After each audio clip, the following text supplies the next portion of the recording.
So I just went shopping and I picked up this. It's my new purse. I hope you guys like it a lot because it actually is pretty cool. But honestly, this isn't a purse, even though it may look like one. These are actually the AirPods Max by Apple. Apple's latest over-ear noise-canceling headphones, or AirPods. And in this video, we're going to be taking a look to see if these Apple AirPods Max are really worth $550 and if you should pick up a pair for yourself or go with some of the competitors. With that all being said, welcome to the review and let's get started.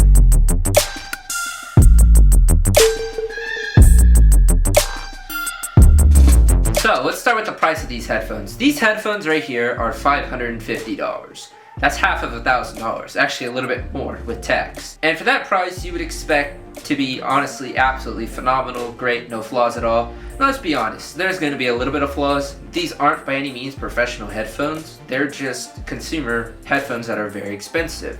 So let's see if we can justify the price or not.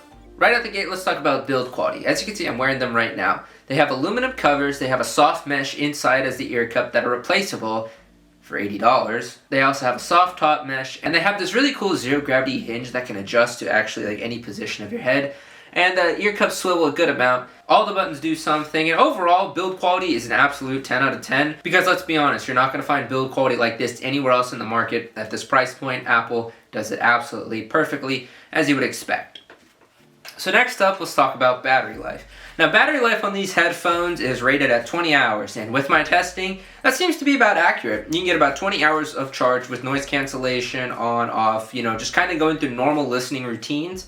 I've actually gotten around the rated 20 hours, so that claim actually seems to be accurate. The quick charge is 5 minutes for an hour and a half of listening, and that also works because the quick charge is fantastic. It's not like anything on a phone level, but it's absolutely great for the headphones that you have here. Now, really important, other than the build quality and the price, how does it sound? Because, let's be honest, headphones, if they don't sound good, they're not going to be worth it at all. Well, I like to call these mini HomePods inside your ear because the sound quality is, honestly, quite amazing. Now, is it worth $550? That's a little bit questionable. You see, these headphones are the perfect match and balance between all ranges of sound. You're not supposed to record an entire album with these headphones. You're supposed to listen to a YouTube video, a podcast, TV, whatever you want to, and these headphones are great for that. No particular range stands out. All of them are perfectly balanced and crisp and enhance your audio experience, based on what you're listening to, because they're smart headphones after all. And then also with these, you have noise cancellation and transparency like what's found on the AirPods Pro, except this is miles better because you have more room to work with inside larger headphones so that they sound fantastic. During transparency mode, you can hear someone talking to you like you're actually talking to them. And noise cancellation, you can't hear a thing. So it works quite amazingly. They sound great. At the end of the day, the people that are going to be buying these are consumers like you and myself that are just going to listen to YouTube videos, music, podcasts, or simple things like that, not editing entire movies or productions or recording albums on this. Because if you're doing that, these headphones aren't for you. Now, let's talk about some complaints about these headphones that I have. First off, the case. It's absolutely atrocious. I get you can carry it like a little handbag, but who really wants to carry their headphones like this exposed, especially if you pay $550? I don't think you want to be walking around with your headphones like it's your next, Coach purse or whatever. Another thing too is that if the headphones are not in this smart case, they drain battery as if you're listening to music. Even though the music is paused, it will still drain battery quickly.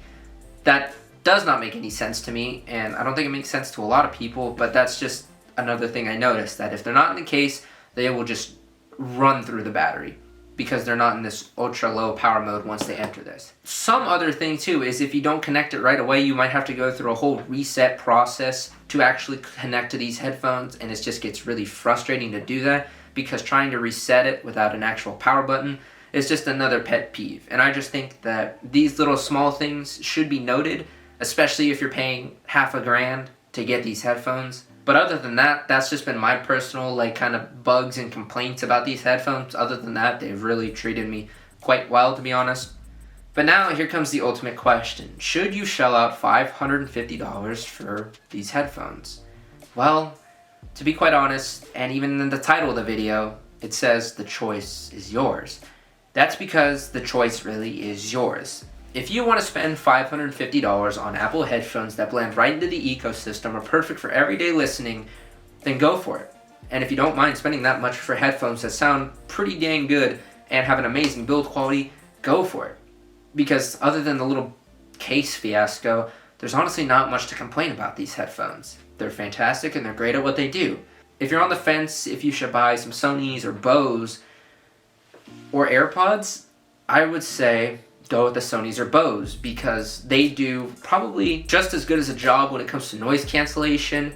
Maybe the sound quality is a little bit worse. They're also $200 or $300 less than AirPods Max. So that's why, if you're on the fence, you're like, do I really want to spend that much? Don't. Because at the end of the day, these are consumer headphones and competition will make better products. So probably in a couple years, we'll even see better Sonys and Bose. Maybe eventually even a second version of these. But the type of headphones that you actually end up picking, whether it be Sony, Bose, or AirPods, the choice is yours. Thanks for watching. Catch you guys in the next one.